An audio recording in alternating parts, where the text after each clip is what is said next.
Niining panahon nga ang putling ebanghelyo gihagis sa mga hiwi nga pagtulunan.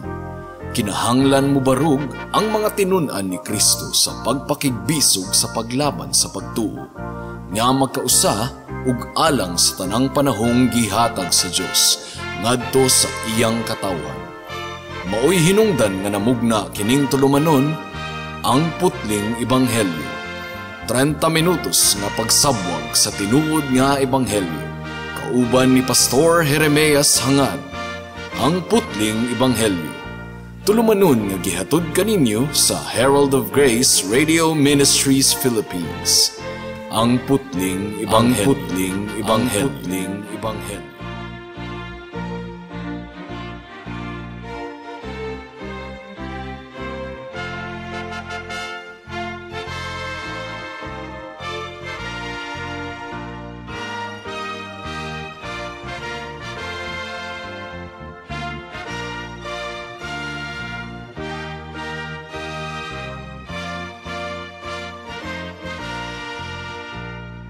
Mayong hapon Mabinay, mayong hapon Negros Oriental, Negros Occidental, Guimaras, Dumaguete City, Malabuyok ug uban pang mga munisipalidad sa Cebu Province ug kutob sa tanang gidala sa Ginoo sa pagpaminaw niining atong programa nga giuluhan og ang putling ebanghelyo. Kini ang inyong igsuon og higala sa kahanginan si Pastor Jeremias Lauri Hangad sa Herald of Grace Radio Ministries Philippines. Diniyugan sa iglesia nga nag-sponsor niining atong programa ang Salitran Covenant Bible Church sa Barangay Salitran, Dakbayan sa Dasmariñas, probinsya sa Cavite. Ang atong teksto ning takna sa kahaponon makita sa Isaias Kapitulo 1, versikulo 18. Ang giingon diri, nag-ingon ang Ginoo, ngari kamo og mga tarungan kita sa usag-usa. Bisag unsa kapula ang inyong sala, maputi kini kaayo sama sa niebe. Bisan pa kinig dagtum pula, maputi kini sama sa balhibo sa karnero. Makita nato sa atong teksto ning takna sa kahaponon mga kahigalaan, ang hilabihan kaayo kamaayong tanyag sa atong Ginoo ngari kanato. Ang Dios nga kanunay natong gipasuko sa matag adlaw, gumikan sa atong mga kasalanan, nagtanyag kanato og walay sukod nga kapasayloan, paminawan ninyo og utro. Ngari kamo og mga tarungan kita sa usag-usa, bisag unsa kapula ang inyong sala, maputi kini kaayo sama sa niebe, bisan pa kinig dagtum pula, maputi kini sama sa balhibo sa karnero. Ang Dios mga kahigalaan, kang kinsang mga mata balaan kaayo, nga dili siya makahimong musudong sa atong mga sala nga walay mabating kasuko sa iyang kasing-kasing, nagtanyag kanato og tiunay nga kapasayloan. Ang Dios nga kanunay natong giinsulto sa matag adlaw tungod kay nagdumili kita sa pagpasakop sa iyang awtoridad, nag-imbitar kanato nga muduol kaniya aron makadawat sa iyang grasya sa kapasayloan. Kahibulungan gayod kaayo ang atong Ginoo mga kahigalaan. Nasayod ang Dios nga ang atong unodnon nga hunahuna adunay dakong pagbalibad kaniya. Nasayod ang Dios nga gilikayan siya sa mga makasasala. Apan bisan pa niining tanan, nagtanyag siya kanato sa tiunay nga kapasayloan. Adunay tinuod nga sugilanon nga nahitabo sa usa sa mga kampo militar didto sa Inglaterra. 2 ka siglo na ang milabay. May usa ka sundalo nga ipaatubang na usab sa iyang commanding officer tungod sa iyang salaod. Niadtong gibasa sa sekretary ang iyang ngalan, miingon ang commanding officer nga siya na pod. Unsa pa may atong buhaton niining tawhana, murag tanang matang sa silot, ato namang gipahamtang kaniya. Ang adjutant nga naminaw sa conversation, wala makaantos, mihatag sa iyang suggestion. Miingon siya og, naapay wala nimo mabuhat kaniya, Colonel. Unsa man na adjutant, wala pagyud nimo siya pasaylua, sukad masukad. Pasayluon? Takos ba siyang pasayluon? Ug mitubag ang adjutant, sulayay lang sir, sulayig pakita og kaayo, basig mabag-o. Nakahinuklog ang commanding officer mga kahigalaan, ug dayon iyang gipasulod ang salawayon nga sundalo sa iyang opisina. O ikaw na usab, unsa naman po'y imong ikaistorya karon sa bag-o na pud nimong kaso? Ug mitubag ang sundalo, wala na ko'y ikaistorya pa sir, pasayloan na lang ko. So, mahuman gimaymayan sa commanding officer ang maong sundalo, miingon siya og, actually, nakahukom ako nga pasayloon ka karon. Nakuratan kaayo ang maong sundalo mga kahigalaan, ug wala niya mapugni ang pagdanguy-ngoy og hilak. Ang commanding officer, ang adjutant ug ang tanang atua didto sa sulod sa opisina, nabati gayud nila ang pagpaubos sa sundalo nga gipasaylo sa iyang commanding officer. Ug matud pa sa nagsugilon sa maong panghitabo, nakauban kuno niya ang sundalo nga gipasaylo sulod sa lain pang 2 ka tuig ug tunga. Ug sulod ni adtong panahona, wala na gyud kuno magbinuang ang maong sundalo. Nabag-o kaayo ang maong sundalo, naligdong kuno ang binuhatan ug nagtinarong na gayod. Unsa may nahitabo kaniya mga kahigalaan? Nagmadaugon ang kaluoy. Gibuntog sa kaayo ang badlungon ug salawayon nga sundalo. Mausab kini ang pamaagi nga gigamit sa Dios nga kanato sa iyang ebanghelyo. Bugat kaayo ang atong kaso at tubangan sa Dios mga kahigalaan. Dili lang kay napanunod nato ang sala ni Adan, kundili aktibo usab kita nga nagsupak sa balaod sa Dios sa matag adlaw. Nakarecord sa libro sa langit ang tanantang pagkadautan. Dili kini joke mga kahigalaan. Dili kini tiaw-tiaw. Matud pa sa Pinadayag Kapitulo 20, versikulo 11 hangtod sa 12, sa adlaw sa paghukom, pagabuklaton ang libro sa atong kinabuhi, ug hukman kita sa Dios, sumala sa nahasulat sa libro sa atong kinabuhi, base sa tanan natong binuhatan. Makalilisang gayud kana hunahunaon mga kahigalaan, apan ang Dios, Dios sa kaluoy. Matud pa sa Mikiyas Kapitulo 7, versikulo 18, ang giingon dere, O Ginoo, walay Dios nga sama kanimo, nga mupasaylo sa kasalanan sa nahibilin mong katawhan. Dili ka maghambin og kasuko hangtod sa kahangturan, kay maluluyon ka man. You see, maluluyon kaayo ang atong Ginoo. Gustong lanayon sa Dios ang atong pagbati, pinaagi sa iyang gugma, mga kahigalaan. Andam siya sa pagpasaylo. Apan adunay usa lamang kabutang nga iyang gipabuhat kanato, adisir niya kita pasayloon. Unsa man kini? Gipabuhat niya kanato ang pag-angkon sa atong mga sala. Ang pag-ila nga wala kitay katakos nga papason pinaagi sa atong abilidad ang atong mga sala. Ang atong pagkamatarong hugaw nga panapton nga dinugan lamang atubangan sa Dios. Isayas Kapitulo 64, versikulo 6. Dili kita makahinlo sa atong kalag. O kung atong masabdan ang atong pagkainutil atubangan sa Ginoo, nagtanyag siya sa tiunay nga kapasayloan. Kapasayloan nga gibayran sa kinabuhi sa iyang bugtong anak nga si Hesukristo. Kapasayloan, dili lamang alang sa usa ka sala, kundili sa tanantang mga sala. Kapasayloan nga mupahiling kawas kanato gikan sa silot, tanang silot. Kapasayloan nga maghatag kanato og kalinaw sa atong konsensya dinhi sa kalibutan, ug maghatag kanato og walay katapusan nga kapahulayan didto sa langit. Ang sundalo sa atong sugilanon, mga kahigalaan, malipayon kaayo niyang gidawat ang kapasayloan sa iyang commanding officer.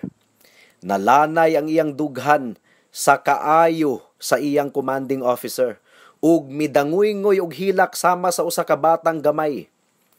Apan katingalahan kaayo mga kahigalaan, katingalahan gayud kaayo, nga kung madunggan sa mga katawhan ang mapinasayloon nga gugma sa Ginoo, dili gayud sila matandog. Murag wala lang.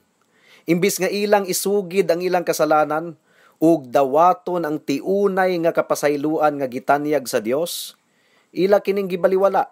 Majority of the people in the world, ila kining gibaliwala o gikaminusan. Ang pangutana, ngano man kaha? Well, ang rason, mga kahigalaan, mao nga wala nila masabti ang ilang kriminalidad. Wala nila masabti ang peligro nga ilang giatubang. Wala nila masabti ang tinuod nga pag-antos didto sa impyerno. Ingon nga angayang silot sa ilang kasalanan.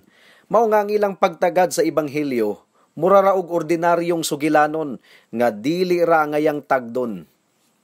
Well, ikaw kaha higala. Nabati mo ba ang kabug-aton sa imong mga sala at tubangan sa Ginoo? Ang imong pagsupak sa balaod sa Dios, nga balaan, makatarunganon ug maayo? Nasabtan mo ba nga guilty ikaw ug dili lang guilty sa usa ka higayon kundili sa libo-libo na kahigayon sa dili na maihap nga pamaagi? Ug kung sintensyahan ka sa Ginoo karon higala, impyerno gayod ang takos nga sentensya alang kanimo. Nasabtan mo ba ang maayong balita sa ebanghelyo ni Kristo? Ang maayong balita nga nagpahibalo kanimo nga ang Dios dili gayod malipay sa kamatayon sa tawong dautan. Unsa man di ang ikalipay sa Ginoo? Ang kalipay niya matud pa sa Ezekiel 33 bersikulo 11, mao nga ang dautan mubiya sa dautan niyang mga buhat aron dili siya mamatay. Ug isip pagpamatuod nga dili malipay ang Dios sa kalaglagan sa dautan, wala niya ihikaw ang iyang bugtong anak nga si Hesukristo, kundili iyang gitugyan siya aron mamatay, ang matarong alang sa dili matarong, aron magpasan sa atong mga sala ug mulimpyo sa tanantang pagkadautan. Nasabtan mo ba kini higala? Ang pangutana, nganong gibuhat man kadto ni Kristo?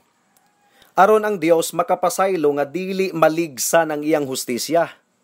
Adisir mo pasaylo ang Dios, kinahanglang mabayaran ang tanang mga sala. Dili pwedeng mo pasaylo ang Ginoo nga murag wala lang, walay bayad sa sala, murag komedya ra ang hustisya sa Ginoo. Mao nga nag-anto si Kristo, mga kahigalaan, didto sa krus, aron adunay mahimong basihan ang Dios sa pagpasaylo sa tanantang mga sala tungod kay si Kristo nagpakamatay didto sa krus tungod og alang sa mga makasasala nga susama nimo ug susama kanako. Usbon ko, mga kahigalaan, nakita mo ba nga ang Dios nagtanyag sa pagpasaylo kanimo ug nag-imbitar kanimo nga muduol sa trono sa iyang grasya aron ikaw makakaplag sa iyang kaluoy ug kaluwasan? Karon mobalik kita sa sundalo sa atong sugilanon. Unsa may imong ikaistorya? Kung pananglitan kadtong sundaluha, miinsulto sa iyang commanding officer, nga imbis nga iyang dawaton ang kapasayloan nga gitanyag kaniya, iya na hinuong gibalibaran uban sa pag-ingon nga wala siya manginahanglan sa kapasayloan, nga mas pilion pa niya nga pahamtangan siya sa silot. Unsa may imong ikaistorya kung pananglitang gibuhat to ni adtong maong sundaluha higala? Hambugiro gayud kayo siya. Apan higala, kung kinsa ka man nga naminaw karon, kung mubalibad ikaw ug magdumili sa pagpaubos sa imong kaugalingon at tubangan sa Ginoo, ug sa pagpangayo sa kapasayloan nga gisaad niya sa iyang pulong, nan, susama ra pod ikaw sa sundalo nga hambugiro pananglitan, kung pananglitan nga wala niya dawata ang kapasayloan nga gitanyag sa iyang commanding officer. Tinunto gayod kaayo, mga kahigalaan, kung ang usa ka tawo makaminos sa walay katapusang silot alang sa sala, mubaliwala sa bugtong Dios ug manluluwas nga si Hesukristo, ug mobalibad sa pagdangup sa Dios, pinaagi kang Kristo aron siya mapasaylo, mahinluan ug maluwas. Karon sumala sa panig-ingnan sa sundalo sa atong ilustrasyon, mga kahigalaan, tataw gayod kaayo natong makita nga ang grasya sa Dios mamunga gayod og maayong buhat. Ang sundalo sa atong ilustrasyon nabag-o. Nabuhat sa kaluoy ang wala mabuhat sa silot. Usbon ko, nabuhat sa kaluoy og kaayo ni adtong commanding officer. Ang wala mabuhat sa daghang silot nga gipahamtang kaniya sa miaging mga panahon. Tungod kay human mapakitaan og kaluoy ang maong sundalo, nabag-o man gayud siya, sumala sa sugilanon. Sa susamang paagi mga kahigalaan, kung musalig kita sa gugma nga gitanyag sa Dios kanato, kung atong dawaton ang mensahe sa iyang kaluoy, ang saad sa iyang grasya ug muduol kaniya alang sa kapasayloan, nan atong madiskubrehan nga ang grasya sa Dios nga naghatag kanato og kaluwasan, nagtudlo usab kanato nga dumilian ang pagkadautan ug kalibutanon nga kaulag, ug magkinabuhing maligdong, matarong ug Dios non niining dautan nga kalibutan. Tito kapitulo 2 bersikulo 12. Doon na may mga tao nga mo biay-biay sa grasya sa kaluwasan nga gihatag sa Ginoo, ug moingon sila, so luwas na day mo, so pwede na day mong mupatay, pwede na mong manulis, pwede na mong mangawat. Oy, mabawra kaayo ang pagtan-aw niya sa kaluwasan sa Ginoo. Ang kaluwasan sa Ginoo higala kaluwasan gikan sa pagkaulipon sa sala. Nadi ay naluwas gikan sa pagkaulipon sa sala nga mangawat gihapon, magbuhat gihapon og dautan. Dili ingon ana ang grasya sa Ginoo mga kahigalaan. Ang grasya sa Ginoo dili magproduce og mga kriminal, dili magproduce og dautan nga pagkinabuhi. Ang grasya sa Ginoo magproduce og balaan nga pagkinabuhi, bag-o nga kasing-kasing. Wala nay makapahumok pa sa kasing-kasing kaysa kaayo og grasya sa Dios. Mao nga gitanyag sa Dios ang ebanghelyo nga nagpadayag sa kaayo sa Dios. Wala nay makapadasig pa sa kalag kaysa gugma, ug wala nay makapaaghat kanato sa pagkinabuhing matarong atubangan sa Ginoo kaysa kamatuoran nga kita giluwas niya pinaagi sa iyang grasya. Mao nga ang mga pastor nagmantala kanunay nga dili kita maoy unang nahigugma sa Dios, kundili siya mao ang unang nahigugma kanato. Gidala niya ang iyang anak aron pinaagi kaniya mapasaylo ang atong mga sala. Unang Juan kapitulo 4 bersikulo 10. Kung ang grasya nga nagtanyag og libre, tiunay ug walay katapusan nga kapasayloan, dili makapalanay sa atong tig-a nga kasing-kasing ug dili makapabag-o sa atong kinabuhi, unsa pa may makapatandog nato mga kahigalaan? Wala na. Ang balaod uban sa bugat kaayong mga mandato ug pagpasidaan sa silot makapagahi lamang sa kasing-kasing.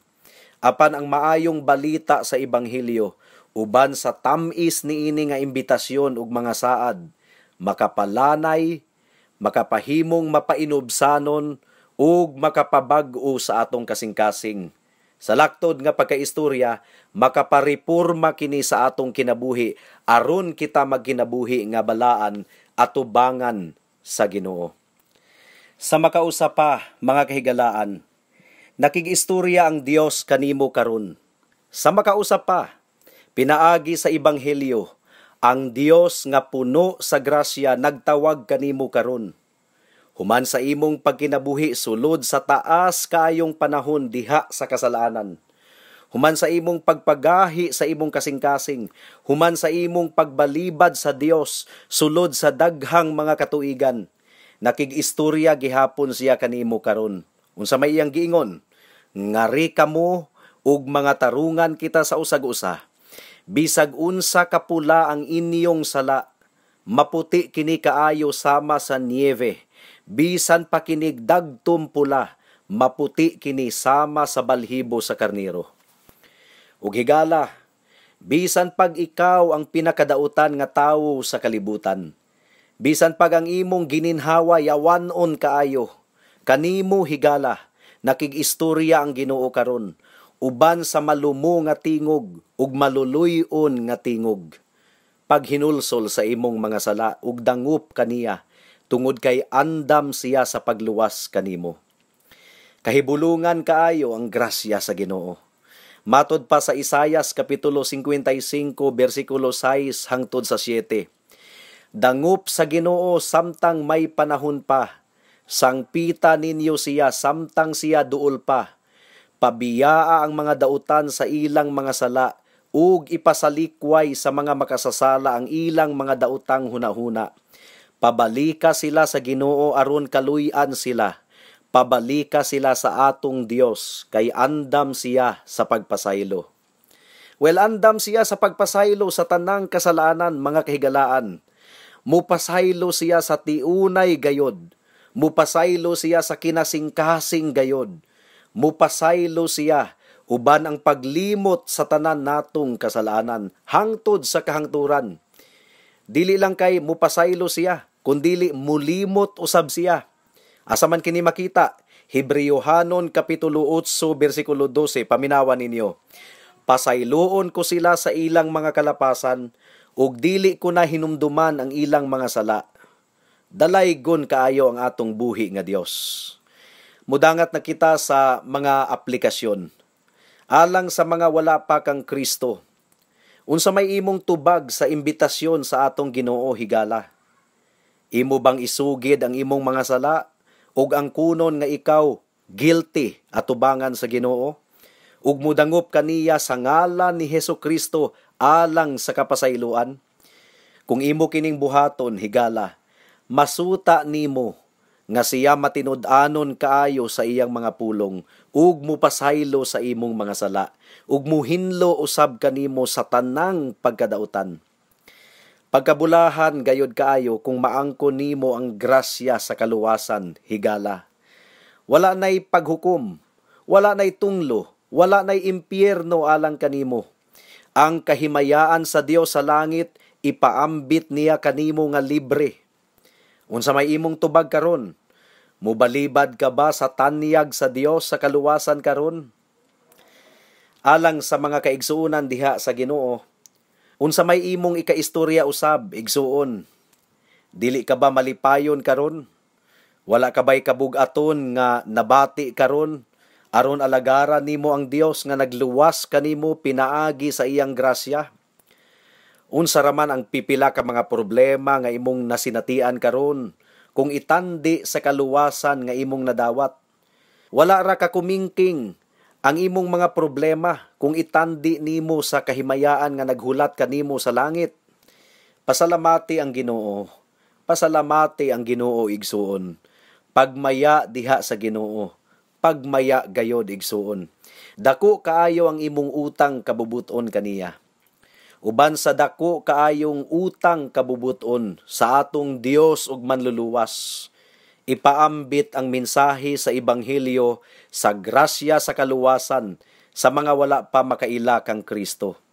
Isugilon ngadto sa mga katawhan nga si Kristo minaog dinhi sa kalibutan aron sa pagluwas sa mga makasasala. Isugilon kanila nga ang Dios malipay gayud kaayo nga mububo sa iyang kaluoy ug andam sa pagpasaylo sa bisan kinsa nga mutuo ug musalig kaniya. Ug labaw sa tanan, pagkinabuhi nga ligdong ug balaan aron sa paghimaya sa Dios nga nagluwas kanimo sa iyang grasya ug kaluoy. Amen. Hangtod din hilang kita taman sa atong pagtuon karong taknaa tungod kay wala na kitay oras pa. Ako kamong padayon nga giimbitar sa pagpaminaw niining atong programa sa matag Miyerkules, alas 6 hangtod sa alas 6:30 sa hapon dinhi sa Power 102.1 RFM. Daghang salamat.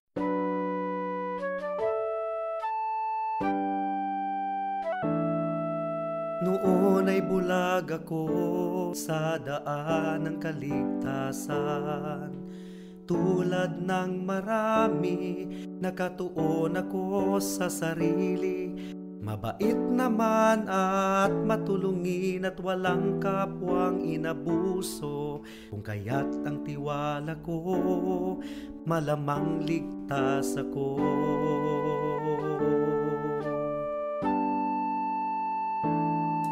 Ngunit ang isipan ko'y binuksan ng Panginoon. Bigat ng kasalanan ko'y pinakita niya sa akin. Dagdag pa ang aking puso, likha Madalas na sa Diyos ay umaayaw, kung kaya't ako'y nabahala sa aking kaluluwa.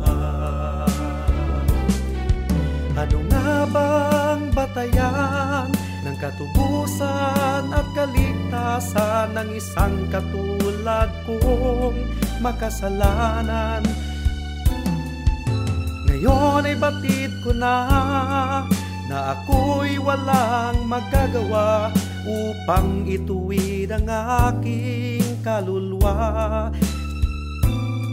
Sa harapan ng Diyos, ako'y tumawag kay Jesus at nagtiwala ng lubos sa Kanyang kapatawaran at tawang puspos. Siya lang ang manunubos, pagkat siya'y namatay sa krus. Dahil sa aking kasalanan, ang sumpa sa Kanya'y binuhos.